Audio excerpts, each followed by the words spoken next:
Thank you very much. Let's take our seats. Thank you very much. Your Excellencies, honorable members, Madam Governor, captains of industry, ladies and gentlemen, good morning. I said good morning.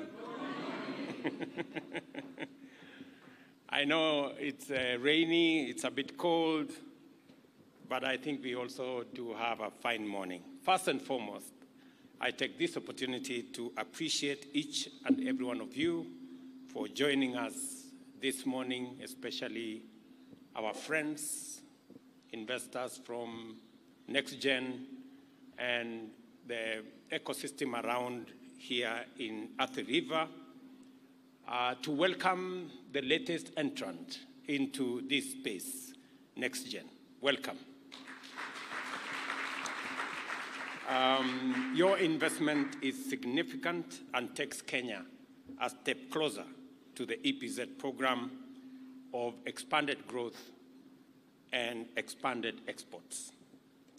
Let me say that within a very short time, Nextgen has invested $2 million in this facility, the Nextgen Packaging EPZ 19th operation globally, and signals the catalytic role of the EPZ program in driving Kenya's emergence as an attractive investment destination.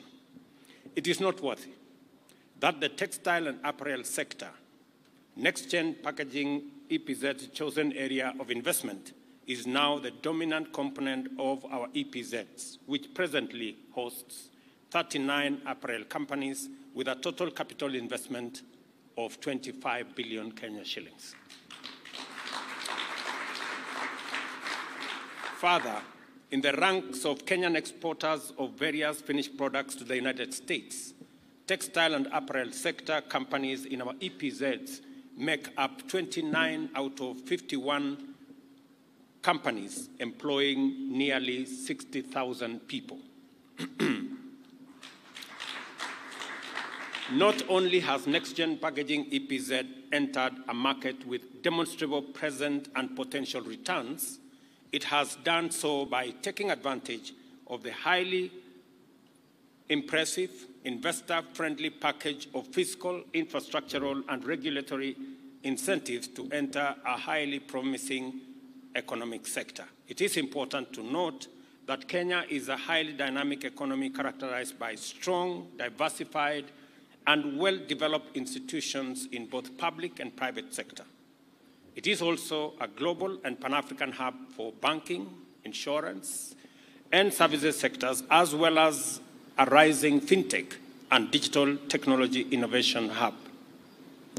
Owing to our advantageous geographical situation and extensive infrastructure, we are the gateway into the Eastern and Central Africa region, as well as the continent, making Nairobi the ideal headquarters of many dominant global public and private sector organizations intending to establish a broader continental footprint and presence.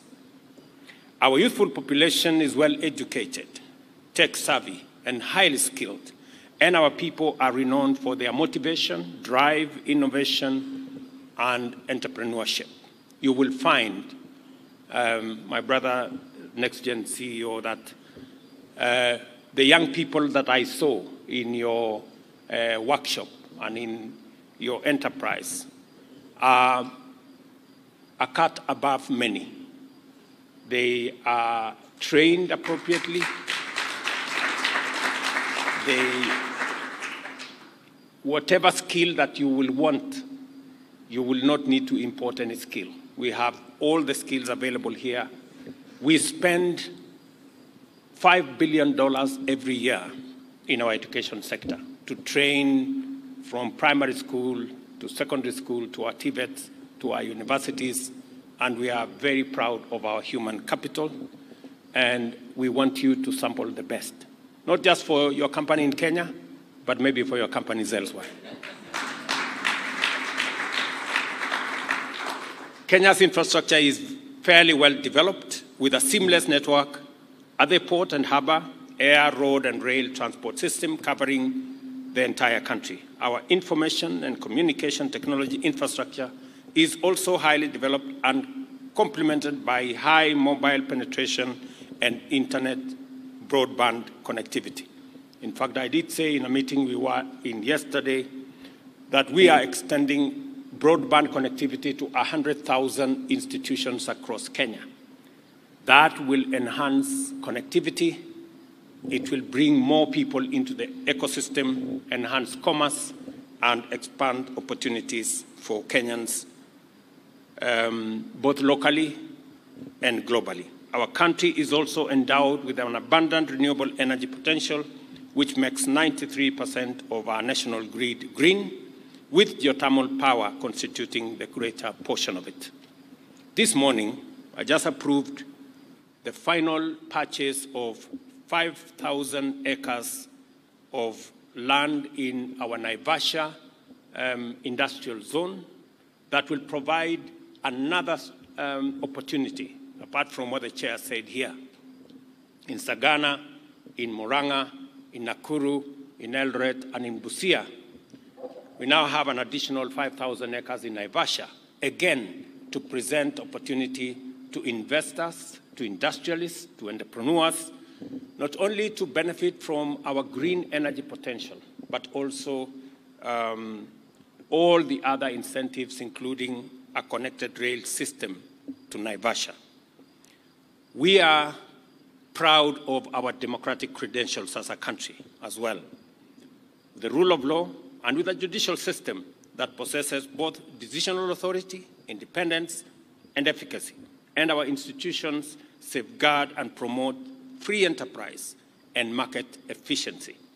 Our regulatory system, therefore, is defined by an institutional and policy framework underpinned by governance excellence. And we continue to refine our systems to make sure that they are fit for purpose and they encourage investors to invest in our country.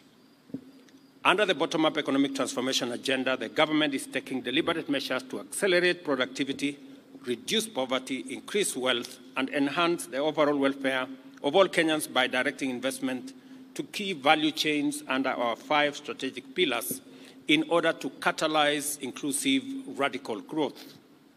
Both agriculture and manufacturing are fundamental to our bottom-up economic transformation agenda, and the textile and apparel sector, which consumes cotton, is an integral part of it. To announce 2 things in this very important occasion. Number one, I know many apparel manufacturers in our ecosystem around EPZ have told us that they would value if they could get additional supply of local fabric in their EPZ manufacturing capabilities. Let me announce to you that in 2023, we had 8,000 acres under cotton production. We increased that last year to 44,000 acres. This year, we are taking it to 104,000 acres, maybe 120 if we get the next supply of our cotton seed. And next year, we intend to have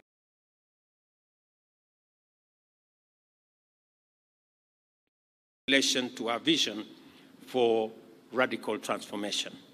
As already stated, 29 apparel companies operating in our EPZ are exporting to the US and employ nearly 60,000 people. They have enabled Kenya export over $7 billion worth of garments to the US duty-free, of which $545 million was exported in 2022. Consequently, Kenya is now the biggest garment exporter to the US in Africa, and our Africa Growth and Opportunities Act apparel strategy has stimulated a 12-fold increase in value of our exports in the last 2 decades. This is not the entire story. Our EPZ ecosystem has expanded to 101 gazetted zones in 22 counties, which accounts for Kenya shillings 149 billion in cumulative investment and directly employs over 75,000 people from Mombasa all the way to Malaba. Of this, the textile and apparel sector constitutes over 100 companies, which employ over 66,000 people directly and between 150,000 and 200,000 people indirectly. Under Better and AGOA, we can look ahead with confidence and expect rapid growth in our apparel industry. I am delighted to announce that the United States, through USAID, is partnering with Kenya to create jobs, increase trade, and strengthen our entire textile and apparel sector, and we are truly grateful to USAID. With additional support from Prosper Africa, and I'm very delighted that the team leader of Prosper Africa is in our midst, USAID has therefore invested another $11 million in grants in the following areas. First, the investment is aimed at expanding the promising Kenyan fashion brands like Vivo, and I saw them here, Equator and Ubuntu.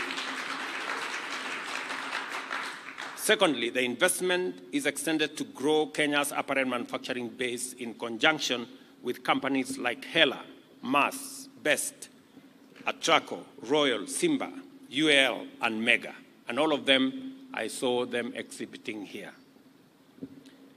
Finally, the investment is aimed at bringing a new vertical capability to Kenya's textile and apparel subsector with the entry of companies like Koniho and Nextgen into the manufacturing of elastics and labeling.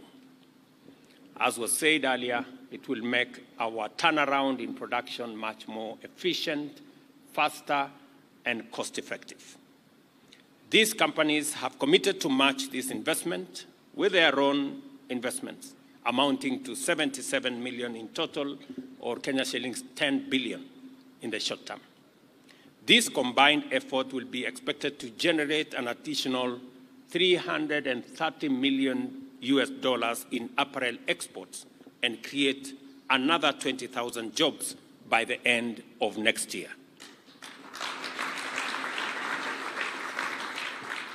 I know that whenever I stop at Athi River here, the question I'm asked is that there is no sufficient water.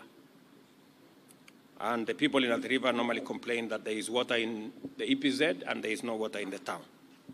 So we intend to deal with that, as I made a commitment that this is going to be sorted out in the next couple of weeks, maybe 1 or 2 months. We will complete the Northern Collector Tunnel program that will supply water directly to this EPZ, and to the people of Athi River, I want to tell them there will be water for Athi River as well.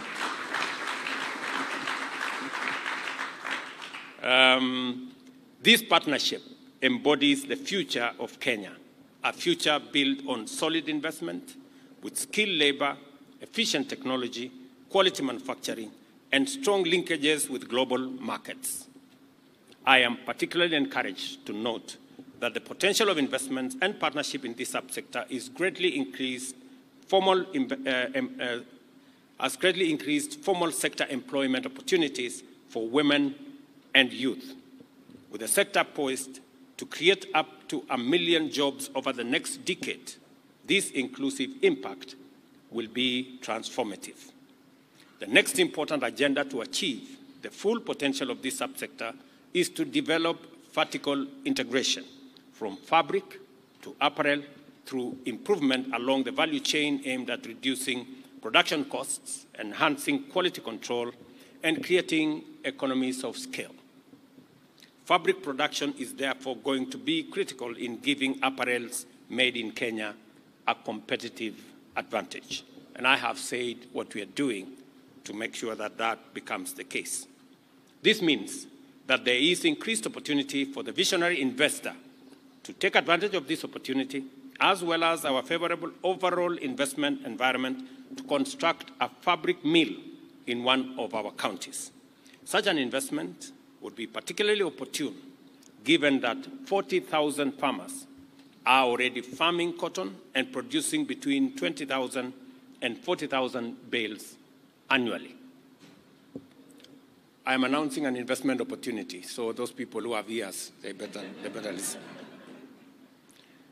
This has the potential to increase not just the number of farmers, but acreage under production to achieve at least 260,000 bales annually. And you not only have a ready market in our EPZ ecosystem, but you also have a very efficient farming community to support. Our projections for the growth of the textile and apparel sector based on the current potential and investment growth is that a compound annual growth of 20% is feasible, which would produce over $1 billion in exports and create 200,000 more jobs by 2027. Further increase exports to $2 billion with 650,000 jobs by 2031 and reach over $3 billion in exports and more than 850,000 jobs by 2034.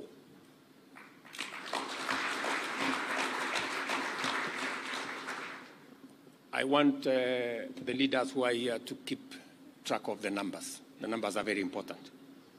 In other words, the conditions exist for Kenya's textile and apparel subsector to drive rapid growth in investment, manufacturing, employment, exports, and technology competitiveness. This is the context in which we appreciate the entry of Nextgen packaging EPZ into our textile and apparel subsector because of the future we think should be our target as we go into the next stage. Welcome to Kenya, a land of opportunity and nation going places. Welcome to the future, a future of transformation and inclusive growth, and I wish you all success in everything that you do. The Nextgen packaging EPZ factory in Athi River is now officially commissioned. Thank you very much. God bless you and God bless Kenya. Asante sana.